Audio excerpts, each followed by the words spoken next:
ये सारी पिक्चर्स को देखने के बाद आपको लग ही गया होगा कि हम आज एशियन पेंट्स की बात करने वाले हैं। अब ये तो सभी जानते हैं कि एशियन पेंट्स कितनी वेल नोन ब्रांड है, कितना अच्छा मैनेजमेंट है और इस कंपनी ने ऑलमोस्ट हर साल अपने रेवेन्यू को ग्रो किया है एंड इवन अपने शेयर होल्डर्स को भी इम्प्रेस किया है। तो आज के वीडियो में हम डिस्कस करेंगे एशियन पेंट्स के सक्सेस के बारे में। Hello everyone, welcome back to Ticker. मैं हूँ कीर्ति और आज हम बात करेंगे ऐसी 4 चीज़ों के बारे में जिससे एशियन पेंट्स बनी इंडिया की नंबर 1 पेंट कंपनी। लेकिन उससे पहले अगर आप इस चैनल पे न्यू हैं या चैनल को सब्सक्राइब नहीं किया है तो जल्दी से सब्सक्राइब कर लीजिए और बेल आइकन को हिट कर दीजिए ताकि आने वाली सारी वीडियोस की नोटिफिकेशंस आपको आती रहे।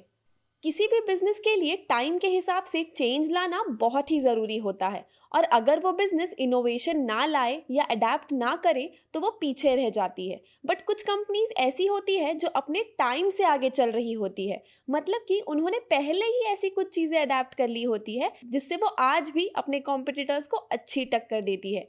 इसका सबसे बड़ा एग्जाम्पल है एशियन पेंट्स। क्या आप सोच सकते हैं डेटा जो एक आईटी कंपनी या बैंक के लिए में भी बहुत कॉमन हो बट एक पेंट कंपनी के लिए कितना फायदेमंद हो सकता है?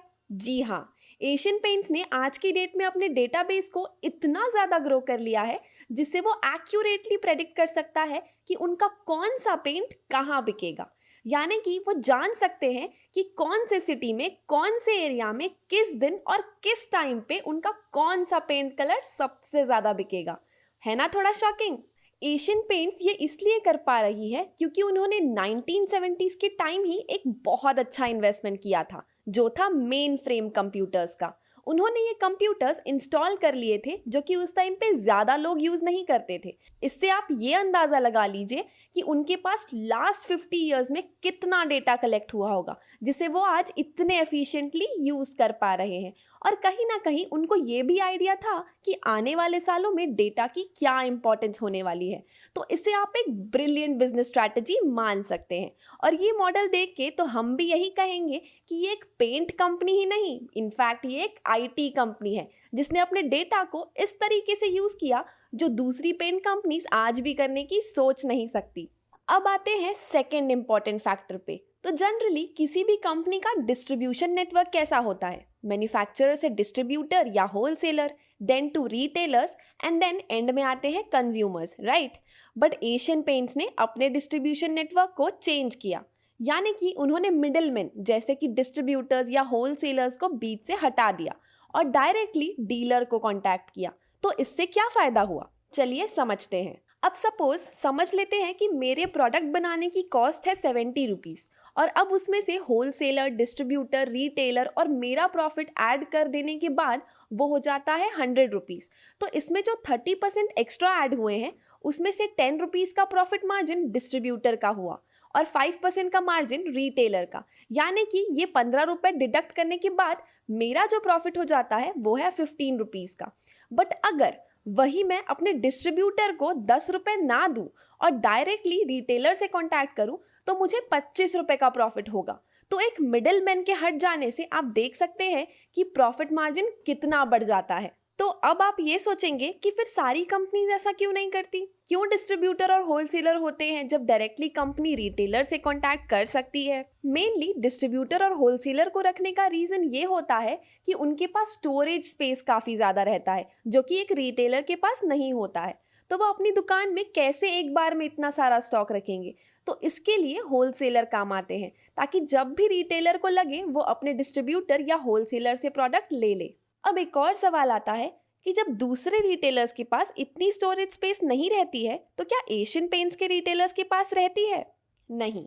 इवन एक पेंट की शॉप भी ऑब्वियसली इतना स्टॉक एक टाइम पे नहीं रख सकती। तो इसके लिए एशियन पेंट ने ये सोल्यूशन दिया रिटेलर्स को कि जब भी आपको रिक्वायरमेंट हो तो हम आपको पेंट डिलीवर करेंगे, यानी कि अगर आपको दिन में 3 बार भी स्टॉक रिफिल कराना है तो भी हम आपको 3 बार डिलीवर करेंगे।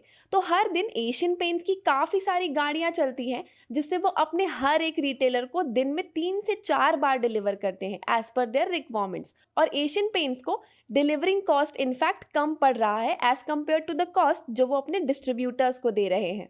एशियन पेंट ने ये तो समझ ही लिया था कि वो कैसे अपने प्रोडक्ट्स को ज़्यादा सेल कर सकती है, बट किसी कंपनी के लिए ये भी ज़रूरी है कि वो अपने कस्टमर्स की रिक्वायरमेंट्स को समझ रही है या नहीं, और वो कैसे अपने प्रोडक्ट्स को मार्केट कर रही है। एशियन पेंट्स अपॉर्चुनिटी ग्रैब करने के लिए काफ़ी एफिशिएंट है। उन्होंने हमेशा से ही अपने कस्टमर्स की नीड्स को समझा और उस अकॉर्डिंग अपने प्रोडक्ट्स को बनाया। और वो ये भी जानते थे कि अगर उन्हें सक्सेसफुल प्रोडक्ट बनाना है तो उन्हें मास ऑडियंस को रीच करना होगा। तो जब कंपनी स्टार्ट हुई थी तब इंडिया में कुछ ही पेंट्स कंपनीज थी और मेनली फॉरेन कंपनीज ज़्यादा थी। उस टाइम पे प्लास्टिक पेंट्स वगैरह थोड़े कॉस्टली थे और डिस्टेम्पर में चूना मिला होता था। तो एशियन पेंट्स ने पहला वॉशेबल डिस्टेम्पर लॉन्च किया जो कि एक अफोर्डेबल डिस्टेम्पर था।